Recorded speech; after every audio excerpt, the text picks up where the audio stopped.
një proces informimi, do t'i çojmë të gjitha ndryshimet në një paket informimi për të gjithë autoritetet dhe për të gjithë punojësit që lidhen me këtë problematik, do t'ja u çojmë të gjithëve me emër dhe me mbiemër në zarf do japim dorë, që mos thonë nesër nuk e kisha lexuar, nuk e dija etj.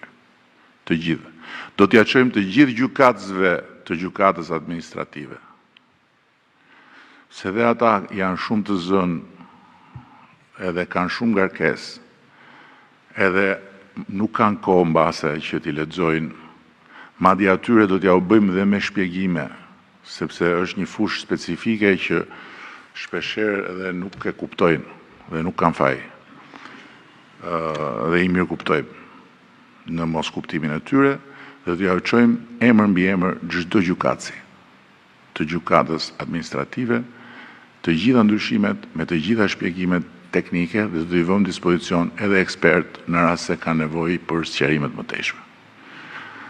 Dhe uroj shumë që marrjet e masave të sigurisë në dhoma të ashtu quajtur këshillimi ku nuk lajmërohet asnjëri dhe ku nuk kanë iden fare se çfarë mase po marrin, se vjen një ankesë me letër dhe nuk e shohin fare se për çfarë bëhet fjalë. Dhe marrin masa sigurimi që i bie ndesh një komuniteti të tërë atje. Dhe komuniteti atje me drejt thot, ja e shef, korrupsion. Vetëm se ja vë gishtin e korrupsionit institucioneve që duhet ta heqin atë që ban aty, ndërkohë që korrupsionin e bën dikush tjetër. Të marrin fund. Dhe patjetër që do t'i publikojmë të gjitha këto edhe për dijeninë e publikut.